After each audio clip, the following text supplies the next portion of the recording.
You were talking just a minute ago about the various shapes of the recovery. How soon will we know whether it's a V shape or perhaps an L shape recovery? Yeah, I don't think that we will really know until sometime this fall.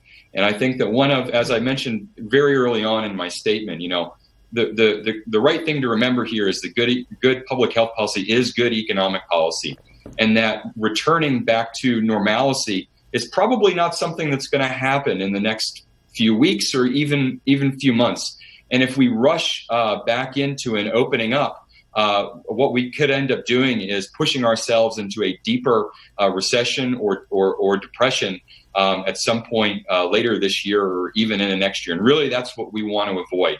And so what we need to do is we need to make sure that we're suppressing the virus, that we're containing it, that we're stopping the spread, and then that we're rolling out different public health strategies, including increased testing and containment in that way, in order to make sure that we're defeating this, so that we can start to bring parts of the economy back online on a rolling basis. As I mentioned, also, this is a societal problem. It's not a solution that the federal government can just hand on down, or even state governments per se.